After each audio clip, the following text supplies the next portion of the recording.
10. It's fabulous. It's a really pretty flannel quilt. Oh my God. You can see why these vines are divine. And then the leaves. Quilt out loud, baby! Quilt Out Loud is brought to you by That Patchwork Place, publisher of America's best-loved quilt books. Arafil Italian threads, perfectly suited for every quilt project. Northcott, cottons that feel like silk. And by Reliable Corporation, press like the pros.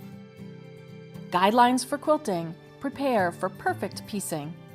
Baby Lock, for the love of sewing. And Gamble, your quilting partner. Oh, you caught me, Mark. Greetings from North Georgia. I just had to take time out to show you this project that I'm working on.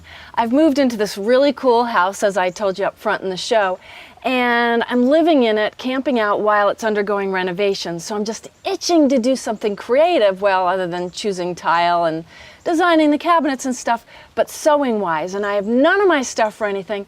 But the only place that I could make home at all and kind of finished is the front porch, because none of the work guys need to come on the front porch. So I got these chairs at Lowe's for 20 bucks each, and my little table and a plant, and made it all pretty. And then the chairs needed something to dress them up, so I made this pillow. The house is a butterfly roof house because the roof goes up, down, and up again. It's called a butterfly roof, so I took that theme and I cut out a butterfly and I made these pillows. So I'm sketching out my design, which is of course a butterfly, and then I'll trace it onto Steam-A-Seam 2 and rough cut it out, and then I'm ready to fuse it onto my fabric. I've removed the paper backing from the Steam-A-Seam 2 on the unmarked side, and I've placed the Steam-A-Seam 2, what will be sticky side down, onto the fabric. And now I'm just going to adhere it into place according to the manufacturer's instructions. And this is just a little quickie just to hold it in place. You do the real fusing when you lay this down onto your pillow top fabric. Next up, I cut out my butterfly. Just cut along your drawn lines and cut through all layers and go all the way around the butterfly. Now let me fast forward to one of these spaces inside the wing. How do you deal with this? What I do is just go in, kind of fold it, stick my scissors in there, and just trim. You can move the piece of fabric, it makes it easier, and just go all the way around. And that's how you deal with all these little holes in here. Now that my butterfly is all cut out, I need to take the paper backing off the Steam-A-Seam 2. You sort of stick your nail underneath there and pull it apart and make sure that the sticky stays on the fabric and that the wax paper layer comes off. So just pull the two layers away from each other and do the whole butterfly like this very carefully. Now I've laid my 18.5-inch square of fabric on a pressing surface, and you can see I'm using a small one because that's all I have while I'm camping out here at the house. And I have put my butterfly on top, all cut out, and centered it so it works on the 18.5-inch square of fabric. And now, following the manufacturer's instructions, I'm going to fuse my butterfly down onto my pillow top, and usually it's about 8 or 9 seconds, and you'll be able to test it. You should really wait till it cools before you test it, but it should stick really well. It shouldn't come up at all on the edges. And then once you've done the whole butterfly, you're fused and ready to go on to the next step. For the back of my pillow, I've cut 2 pieces of fabric 18 inches wide and, well, make them about 12.5 inches the other way. And then on that, the 18.5 is going this way, and I've turned under 1/4 inch and 1/4 inch or thereabouts, and I'm just sewing that down. And what this is going to do is these will be sewn on the back of the pillow and they'll overlap. And then that way you can get the pillow form in and out. And I find it just as easy as doing it the other way, just taking 2 squares and sewing them together and then having to hand stitch. I find this is just as quick, plus you can get the pillow form out. So I'll do that to the other side also. So here's my pillow top right side up, and I've made my 2 pieces for the back. And what I do is now this one's a little shorter than I told you because I ran out of fabric. So mine's shorter, but it should come up, this top should come up to about here, and then this one would overlap to about there so that you can slip the pillow form through. And then you just put this one over and match up the edges And then see how once you sew all the way around, then you'll be turned right side out and you'll stick the pillow form right through there. Now, excuse me for using the floor, but as I told you, I am in camp out mode and I just don't have a lot of space to work in. So hey, flagstone works, right? Back at the sewing machine, I've just picked that up, and you can pin if you want. I felt this fabric was kind of sticky, I didn't need to. And I'm just stitching around the edges.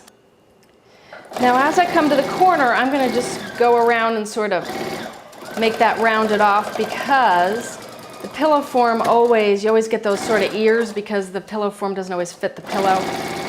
And then that way I can just zoom across and don't have to do any pivoting. Sometimes you're making things that are real keepsakes, and other times you're just making something to use, and that's the case right now, so I'm not worrying about doing everything perfectly. I'm going to make this and use it for a season or two, and that's done. Here I'm overlapping my stitching, about an inch, then I don't have to back tack or anything. Just take this out of the machine, and my stitching is done, and now I'll turn it right sides out. Before I do, I'm going to trim off those corners. Get rid of that bulk so that it won't bunch up in there. Now you're ready to turn your pillow inside out, or right side out, I should say, and then put your pillow in it. Okay, I'll admit, it would look better sewn down, but this is only gonna last one season. That porch gets so hot and sunny out there, and it's out in the elements, so I put in a little bit of effort to make this really pretty pillow that fits the theme of my house, and I still have time to get something cold to drink, go out on the porch, get something to read, and enjoy the evening. Well, I think that the pillow came out really cute and certainly dresses up my porch. Now, before we go back to Quilts in the Mill, I wanted to show you one other thing. This is the winter issue of Easy Quilts magazine, and I made a project called Chopped Squares for this issue of the magazine. All the how-to is in here, but I also made a how-to video to show you how I sewed the blocks together. So you can find that on quiltersclubofamerica.com. It's called Chopped Squares, so look for it. Now, back to Quilts in the Mail. Let's see what Mark Lipinski is up to. Uh-oh, no telling. I'm here with members of the Courthouse Quilt Guild in Frenchtown, New Jersey. What's the difference between a guild and a sewing group? Well, a guild is a pretty large group of women, and a sewing group is a smaller subset of maybe a small group of friends who meet at each other's homes once or twice a month. And then they get together with everybody else in the guild at a central location. So is joining a guild really social, or is it educational? Yes. Oh, I think it's both. Yes. Yeah, it's both. And we do a lot of outreach too. We do charity things and support different. So when people decide, because I get letters from all over the place that there are no guilds in some areas of this country. People are forced to and no quilt shops either. I mean, they're kind of forced to order online and they're forced to be at home. What are the besides the obvious advantages, are there any advantages, how can I say this, in terms of the kinds of projects you do, inspiration, that kind of thing? I think there are lots of advantages to being in a guild as opposed to perhaps a sewing group, because often a sewing group is people that gather who have pretty similar interests, maybe clothing, just one subset. But when you're in a quilt guild, you're with people who do everything: contemporary quilters, traditional quilters, art quilters, fabric painting quilters, clothing making quilters. So it's really very broadening. It's inspirational. So you really kind of get a taste of all the different aspects of quilting and needlework. Right. Yes. What is a disadvantage of being in a guild? You have to work hard. You have to work hard? That's not always a disadvantage, No. though. And you do have the capacity to say no if you can set your own personal limits, Yes. which is not always easy. Well, that's because hard for there's a women lot to do in general. Right, I think that's right. hard for women to do Yeah. just across the board. So if you're sitting at home and you've never been in a guild, how does one go about getting into a guild? Go to quilt shows. Yeah. Or quilt shops, because I was in a quilt shop after my first class, and they said, "Oh, you belong to Courthouse Quilters." Well, here I am. So it's really just networking, and it's kind of bringing yeah, in. But I want to also ask you, it's a little intimidating, even for me, and I have a big mouth. But when I go into a new guild, sometimes people don't talk to you, you know, and if you're the No, least no, bit no, shy, that's not the case. that's not the case, so that people will talk to you in a guild. You have this common bond. You create all these wonderful things, and even if somebody's very traditional, you're not, you still have this terrific common bond. That's right, and if I can make a little suggestion, if you're going to join a quilt guild and you already have a quilt, it's always great to bring one piece of your work. That will open up the conversation. Now, for those of you who don't have a quilt guild around your town or your area, I want to ask you, since you were an original member of this guild, how does one even go about starting a guild? It can't be that difficult, can it? No, it really wasn't. There was a need because a lot of women work these days and they can't go to the daytime quilt meetings. So we started the guild to be an evening and weekend venture so that more people who work could come to it. You know what, that's a really, really good point. And you know what, for you fabric stores out there, you gotta know that the people who are spending the money also are the people who are working. And if you're only open one evening a week, only till 8 o'clock or 7 o'clock, you can't get there in time to spend your money. But that's really an important part of a guild. Now, I know that there's a guild in New Jersey, and I'm just speaking for this particular one, that they have meetings during the day and at night to hit both crowds. And they're a pretty large guild as well. I really want to thank you guys for being here. Folks, I want to tell you, if you're sitting there alone and you're not in part of a guild, I'm promising you, it's in your best interest to find a guild. You will meet friends that you will have for life. These really do become like family, these guild members. We're not sitting around a great big quilting hoop anymore sewing, but our love of fabric, our love of quilting is enough to bond us and to share our stories, and it's a great, great experience. Get to a quilt shop and ask about where you can go to a guild. Go to a quilt show, ask about going to a guild, or even go online and check out guilds in your area. There are many, many websites that'll tell you. I want to thank everybody here for being a part of this group. I can't tell you how impressed I am with the show, and thank you very much for being here. When we come back on Quilt Out Loud, we're going to be doing book reviews. I'm going to be with Jodie, and we have a very special guest. We'll see you back here at Quilt Out Loud. I'm Mark Lipinski.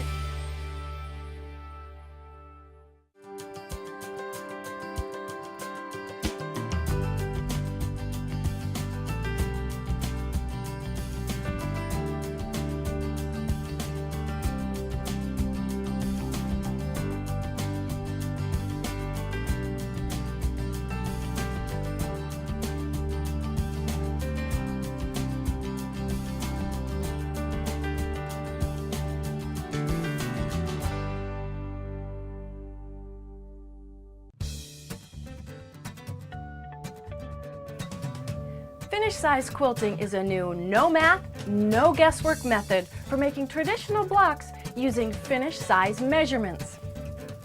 The first member of the family is the guidelines ruler.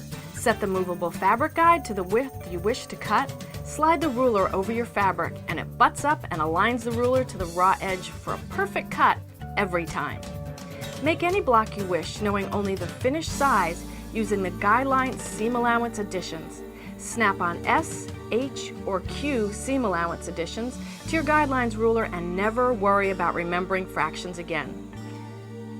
Visit guidelinesforquilting.com for complete tutorials and downloadable instructions, and visit quiltoutloud.com for more videos.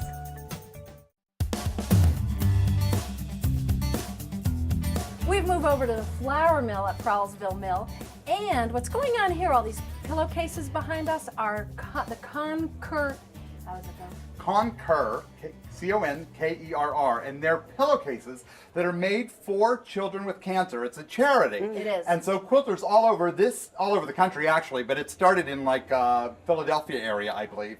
And quilters from all over this area of New Jersey, Pennsylvania, we are big Conquer pillowcase makers. And so with children with cancer, they get these pillowcases as comfort when they're in the hospital. And they're real easy to make. And this is just the first morning of the show. Actually, it's about 1 o'clock now. And they've already gone out to get more of these printed because this is an easy project. It's a great way to give back and to do something good. And we all have enough fabric that these are fun things to do just on a rainy day like today. That's right, it is a rainy day. Now, I told you we were going to have a special guest. We do. Guess what? We do have a special guest. This is Cheryl Lynch, and she's an author from That Patchwork Place. And Cheryl has written a new book that is about to come out. But I have a surprise. What Cheryl Lynch doesn't know is, behind my back is the galley, and that means the book before it's published into the book form. I have the galley. This is what your book's going to look like, only without the ring. What do Oh, you that think? is so cool. That First of is all, so cool. You guys, you like that, right? I love it. First I of all, I love have it. to tell you something. I looked through the galley before Cheryl got it, and it's fabulous. It really Now, is. It's a basically, gorgeous book. What Cheryl did was take Mexican tiles, traditional Mexican tiles, and you interpreted them, the designs, into quilts. Absolutely. And that's really, really interesting. Now, where did you come up with this idea? Well, in 2008, my husband and I went to Mexico to go deep sea fishing, whale watching, and one of the days we went into a little town and I fell in love with Mexican folk art. It just is so exciting and the shapes are so cool and the colors are so neat. We went home and I started looking at the tiles and I thought, oh, these tiles, they're like quilt blocks. That's right. And the designs in the corners would make fabulous secondary patterns. And we know how much quilters love secondary patterns. Right. And I started playing around. I started doing some research. And I found out that there was a city in Mexico called the City of Tiles. It's Puebla. And I said to my travel agent, AKA my husband, I said, hey, would you like to go on a trip to Mexico? So we actually went back to Mexico and went all around Puebla, and the buildings are covered in tiles, the stairwells, the floors, everything. So it really got me jazzed and encouraged. You know what I really love about this is that Cheryl was able to just take something that has been around for centuries, really. These tiles are very, very old. Yes. And she was able to interpret those tiles into quilt blocks. Now, this is something that you as quilters out there should really be doing. I always take my camera with me or my cell phone, and I'm always snapping shots of tiles, place settings. Well, we've done this with our Quiltspiration segments. We've done this several times. It's everywhere. Your Quiltspiration is everywhere. Right. There was one in the airport at the, what airport was it? The Philadelphia airport the other day. Was that right? There was a floor, a mosaic floor, and I took a picture because, darn it, that was Quiltspiration. Everywhere you go. Now, Everywhere you go. as Tim Dunn says, what's his name? Tim Gunn. Oh, yes. Project Runway. Let's see your designs, designers. This is a tile that you had, Yes. right? Want to hold that, Yes. Jode? Yes. And this is the I'll be back. interpretation of that tile in a quilt that's in your book. Yes. Tell me about it. This one actually I did as a paper piece pattern. And because I was concerned about the bias edges, I actually put 4 of these together to make a block. So it looks like that the squares are on point, but this is the actual block. But where the corners come together, you get another block that looks like it's on point also. Now, you know what I love about this quilt? I have to tell you, I love the back. Now, don't forget, it's don't skip gorgeous. out on your backs. You use Right. some good quilters quality fabric. Yep. It's Frida, isn't it? They love Frida in Mexico. She's on everything. She's Hi, on Kalinda. everything. I love it. And I just think, again, your back of your quilt shouldn't be ignored. Get some great fabric and put it on your back. And if the backs are, you're quilted nicely, your backs could be reversible. It could be a whole new quilt. Look at this. Here's another tile. This is another tile. Very simple and very common, actually, in Mexican Puebla tiles. posies. And Yes. take a look. They're more And Puebla here posies. is your quilt. So I added some rickrack to this one to just give it like a little fun element. Love it. To make it more Mexican-like. And then I scalloped the borders to continue on with that feeling. I love a scallop border, and this is another thing. Listen, I know I sound like a quilting Hitler, but I'm telling you that it's important that you don't just slap on a border. Sometimes a little thing like a scallop or a piece border makes all the difference in your quilts. And look at this. And it wasn't that hard to do. Again, I'm going to show the back. Okay. Now you have your sleeve pinned on here so it'll come off. Right, And it's just right. a simple 9-patch, but look, it has a lot of personality. Right. Cheryl, you rock. Right. And I noticed also the stripe that you use for the bias. Yes. For the binding. Yes. Oh, yes. Great idea. Really I nice. love striped on the bias. Now here's another one. Now this is one where we can see the secondary pattern on the tile Right. that you were talking about. Right. And then here's the quilt right here. And there it is. Right. And with this one, when I first started designing it, this was actually the first one I made. I thought, well, I could make those 4 corners all the same fabric and all the same color, but then when they got together, it would look boring. It would be like, well, why just not applique that on there? So that's why when I did that, I mixed up the fabric so that you got an interesting design where they all came together. And it's not as much of a blob. It would Right. be too overpowering. Absolutely. Now, you know what, Cheryl, I have to ask you the question. A lot of people have ideas, and, in these quilt guilds online, your friends who actually sew, they come up with different kind of quilt patterns, different ideas, quiltspiration like we did. Right. But what was it that made you decide to take it one step further into a book? And was it intimidating? Is this your first book? This is my first book, but I've done patterns. I have an alternate life called Oive Quilt Designs, and I do Judea quilt patterns. So I've kind of been in the publishing area for a while, and I just thought this was so exciting, and I just thought I had to share it with people. Yeah. So was it hard to start? Okay. Are you a writer? I'm not a writer. It's one thing writing patterns. It's another thing writing a book. I have to tell you, the best advice I got was not to get discouraged. And someone told me, if you get rejected from one publishing, Yes. don't give up, It's the go first to another thing one. I read about publishing. You will paper your walls with rejection Yes. slips. Keep going. So I got rejected from my first publisher. You did? But they asked a couple of questions, so I knew they were kind of interested. And there's lots of reasons. It could be Right. that it's an applique book, and they Right. have on their calendar 5 applique books for that And I year. think some publishers are more artsy Yes. than others, Some are and more some traditional. are more traditional. Yes. Right. Yeah. So I went to the second one, and actually it was a very funny story because I was home with my husband and my son. They were out grilling on the deck, and I was inside, and I got the call from Martingale, from Mary Green, the Right. editor-in-chief. Because they're West Coast, so it's And probably yeah, it was late. like, it was 6 o'clock in the And then she said, we want to do your book.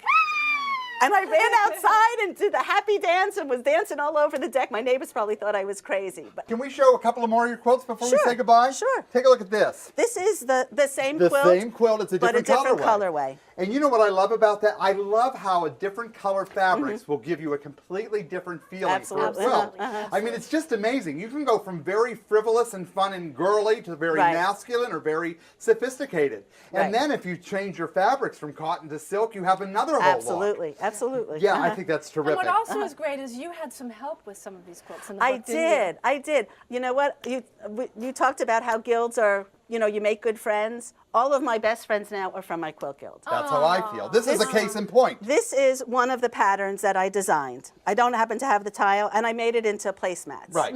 Well, I had And that's in the book, because I saw that this is in the book. Mm-hmm. Then I gathered my friends and I gave them my patterns and said, go for it. Mix and match, change colors, do whatever you want to do. Well, my friend Kelly Meenix, I have to get Kelly's phone number because she could Kelly's change back me. there. look at what she did with that pattern. This is beautiful. It is It's so amazing. fun, it's delightful, actually. And who wouldn't want a quilt like this? Absolutely. Mark keeps putting me behind the quilts on purpose. Now, A star is born. now the alternate quilts are in the book also, but just a picture of Oh, them, is that right? not how to do But them. that's great because they're inspiration to see different colorways, a different feel than what you would have Right, chosen. right, because someone might not like my colors Right, and would right. like They like the technique or the Right, design. right. Well, listen, folks, Cheryl, it was so good to meet you. same I'm here. so excited for you. You're such an inspiration. you. Maybe I'll actually write a book this year. Quilt Fiesta, here's Yes, the contact galley, for a but it's couple going to be on this, when's it going to be out on the shelf? January 2011. January 2011. What a way to start your new year. Absolutely. And you Happy could probably New Year. even pre-order it on Amazon You can right now. pre-order it Is on that Amazon. correct? And I have to say, if I can do it, anybody can do it. And I have to say, if she could do it, anybody can do it. And you can do it. And I could do it. Gee, thanks, boy. But before we leave, I want to give a shout out to a couple more Patchwork Place books. Jodie, I got a couple more. Yep. It's Exploring Embellishments by Rose Hughes. Loved it, loved it. Yep. Usually I'm not so crazy about embellishment books, but this one was fun. Lots we of met different things to her. do. We met We her. did meet her, and I actually really like this book. So give it a look when you're at your shops. Exploring Embellishments, Rose Hughes. And then this one, very traditional, but very different than yours. It's Country Comforts. It's Quilts for Casual Living by Cheryl Wall. You know, you would think that I would be this big, wild, bright art quilter. I'm not. I love the traditional quilts. Even if he looks like a pumpkin. Even if I look like a pumpkin. Hey, listen, Thanksgiving's coming. Daddy got to do what Daddy got to do. But I have to tell you, lots of beautiful traditional applique in here and with real traditional kind of autumnal colors. So take a look at Cheryl Wall's book as well. Absolutely. Well, thank you so much. Oh, thank for you very joining much. us. Happy Thank you. Thanksgiving! I'm so excited. We're right at Thanksgiving. I love November. If it's what is this? And this is the time of year to be up here. This is the time of year. This really is, it feels like Thanksgiving and fall. I know. Wonderful. Okay, All the cool. pumpkins. All right, everybody, goodbye from Quilt Out Loud. Jodie and I Thank you. love you. Come back. We Our do. next show is going to be our Christmas show, and I have a special surprise gift for Jodie. I do too. I bought yours in the airport. Ooh. It better be worth We'll something. see you next time. Bye, on Quilt Out bye. Loud.